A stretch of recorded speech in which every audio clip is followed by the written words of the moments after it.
Bonjour et bienvenue dans l'entretien de France 24. Aujourd'hui, nous avons le plaisir de recevoir le président de la République d'Haïti, Michel Martelly. Monsieur le Président, merci d'être sur le plateau de France 24. Un plaisir d'être ici avec vous, Marc. On va parler de la situation dans votre pays. On en parle souvent quand les choses vont mal. Comment se porte Haïti aujourd'hui? Aujourd'hui, Haïti souffre encore de ses déboires, mais c'est une Haïti qui finalement se relève, se réveille. J'ai hérité d'un pays où la mauvaise gouvernance a vraiment marqué son coup. Et je dirais peut-être des centaines d'années de mauvaise gouvernance qui nous ont amenés où?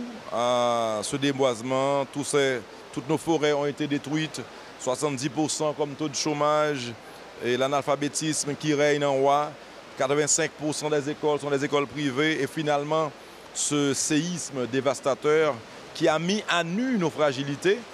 Donc je dirais qu'heureusement qu'aujourd'hui nous avons à la tête de ce pays un gouvernement doté d'une volonté farouche de refaire tout ça.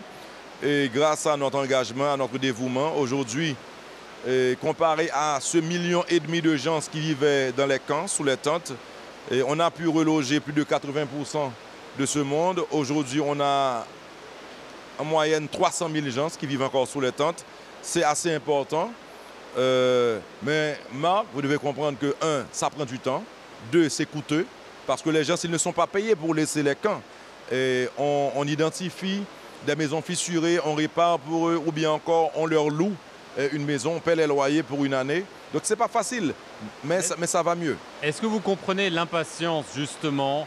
On dit qu'il y a encore des gens dans les tentes, alors que le séisme, c'est quand même loin maintenant. Est-ce que vous comprenez l'impatience, l'insatisfaction pour cela? Certainement. Mais c'est facile de comprendre aussi que détruire, c'est facile. On peut détruire en 1 minute. Le séisme l'a fait en 45 secondes. Par contre, reconstruire, ça prend du temps. Et comme je vous le dis, avoir pu mettre plus d'1,5 million de gens sous un toit décent aujourd'hui, il faut voir le temps que ça prend d'une part et le coût. Le coût, c'est important. Est-ce que vous avez les moyens, justement? Est-ce que la communauté internationale qui s'était mobilisée massivement au moment du séisme, est-ce qu'elle vous a tourné le dos? Est-ce qu'elle est là? Est-ce qu'elle n'est pas assez là? Je ne serai pas aussi direct pour dire qu'elle nous a tourné le dos parce qu'elle ne nous a pas tourné le dos. Cependant, toutes les promesses n'ont pas été respectées. Mais c'est bon pour Haïti. Aujourd'hui, Haïti comprend que les Haïtiens doivent s'investir, doivent se donner pour refaire eux-mêmes leur pays, pour se refaire. Et ce qu'on a fait aussi avec les partenaires d'Haïti, les amis d'Haïti, on a réuni tout ce monde et on leur a dit qu'aujourd'hui nous avons nos priorités. Des priorités réunies en ce que j'appelle les 5 E et avec lesquelles j'ai fait campagne. L'énergie, l'état de droit, l'emploi, l'éducation et l'environnement. Et aujourd'hui, on met tout ça, toutes les bouchées dans ces secteurs et comme ça, on voit plus vite les résultats. Mais est-ce que vous avez quand même besoin de l'aide extérieure? De combien avez-vous besoin en ce moment? Et est-ce que vous avez l'impression que les pays européens, en raison de la crise chez eux, ont tendance à être moins généreux? Mais il faut comprendre aussi que s'ils ont des problèmes chez eux, ils peuvent pas trop donner. On en a besoin. Mais aujourd'hui, le plus important pour moi, c'est de changer la mentalité qui a fait par le jadis qu'on a été aussi dépendant. Aujourd'hui, il faut reconstruire l'homme haïtien. C'est pour ça qu'on parle en Haïti de la reconstruction des édifices, des routes, des ports, des aéroports. C'est important. Mais pour moi, il faut avant tout reconstruire l'homme haïtien, redonner la valeur à cette âme haïtienne. Il a perdu sa fierté. C'est ça. Et ça n'aurait pas dû arriver parce que n'oubliez pas qu'Haïti, nos ancêtres, ils ont laissé l'Afrique, mais ils sont partis avec ce sang africain qui coule encore dans leurs veines et qui nous a donné ce courage de changer le cours de l'humanité. Et donc aujourd'hui, on ne peut pas être réduit à ce que nous sommes. Donc il faut qu'on se réveille et je le fais. Et Haïti se réveille et ça va déjà mieux. Alors, vous avez parlé de pauvreté, évidemment. on va aussi parler de bonne gouvernance, de lutte contre la corruption. Il y a cette image d'Haïti comme étant un pays extrêmement corrompu. Est-ce que vous pensez qu'elle est exagérée ou que les faits ont donné raison? Pas du tout, pas du tout. Les faits ont donné raison. Ce sont les séquelles de la mauvaise gouvernance. Et aujourd'hui, c'est pour ça qu'on se bat à mettre sur pied l'état de droit, à renforcer la police nationale. On combat la corruption actuellement. Il y a des résistances? Certainement, certainement. D'où viennent-elles? Je dois vous dire que le secteur politique a été pris par surprise. Je n'ai jamais été un politicien, mais un musicien. Et rentrer comme ça dans le monde politique et gagner les élections présidentielles, et en plus de ça, avoir un programme qui atterrit dans la population, ça fait peur aux politiciens. Donc déjà, ils se mettent ensemble pour voir si je pourrais rater, ou bien rater mon mandat, ou bien s'assurer qu'après mon mandat, que je ne revienne pas en politique, ou bien encore me décourager. C'est ça l'opposition. Mais moi, je reste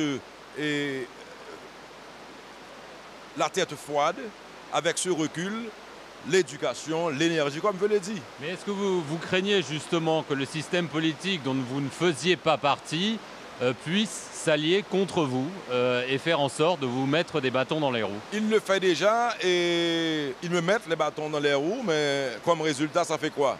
Maintenant, il faut encore donner plus. On se donne à 200%, on se donnait à 150%, aujourd'hui on se donne à 200%. Puisque l'idée c'est quoi? L'idée c'est de montrer cet engagement renouvelé. Il faut que la communauté, il faut que la population ait confiance. Et aujourd'hui, ils nous voient 24 sur 24 dans les rues. On a eu une tempête récemment en Haïti et c'est la première fois que la population a vu un gouvernement qui était dans les rues pendant la tempête, qui travaillait pour sa population, qui était prête bien avant la tempête et qui a donné des résultats après la tempête.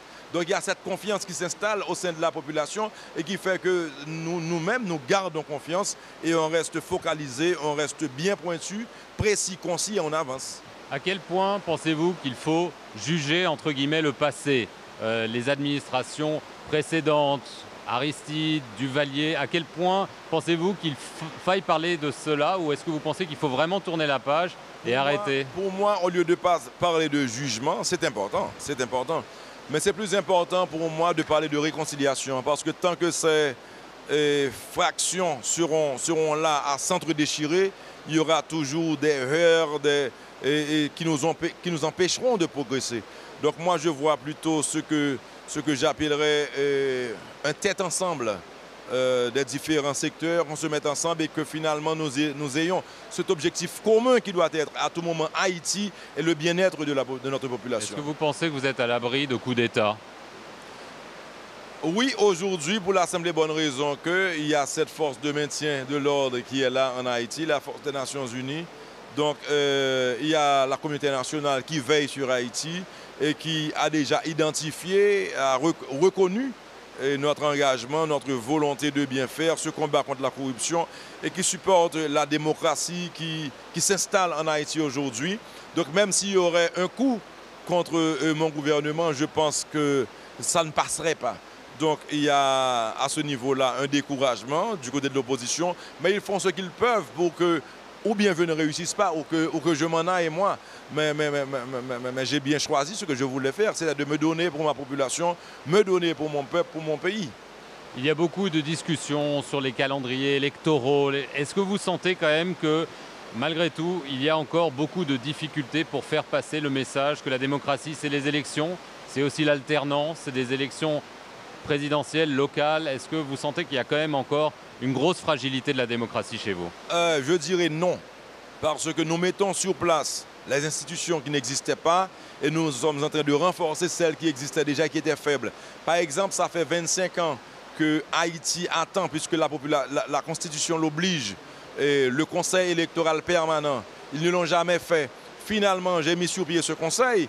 Maintenant encore, ils se mettent tous en face pour dire que ce n'est pas bon.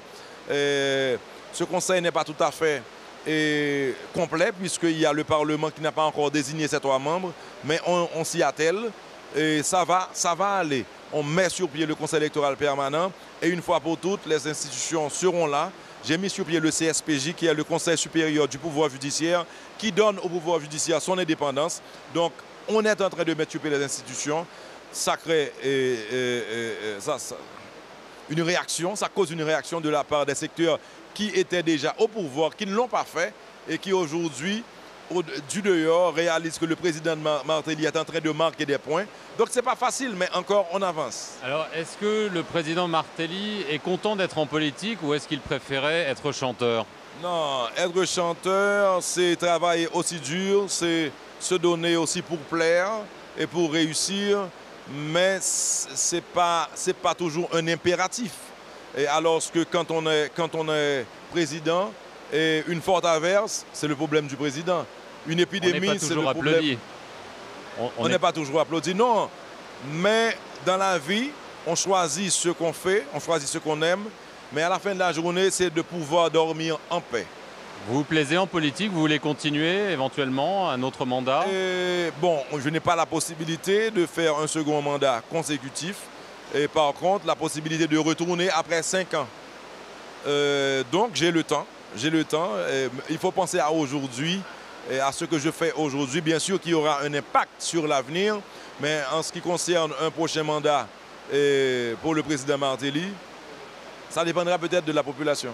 Très bien. Je vais juste vous demander en conclusion, vous n'avez pas oublié quand même de chanter un tout petit peu. Vous pouvez nous faire un petit quelque chose? Une musique d'Evora Cesoria que j'avais interprétée. Voilà. Mais je ne chante plus. Maintenant, bon. C'est mon fils qui a pris la relève et c'est Timiki. Et je vous invite à aller voir ce qu'il fait. C'est pas comme le père, mais ça marche. D'accord, le fils dans les pas du père. Merci beaucoup, Monsieur le Président. Merci à vous d'avoir suivi cet entretien sur France 24.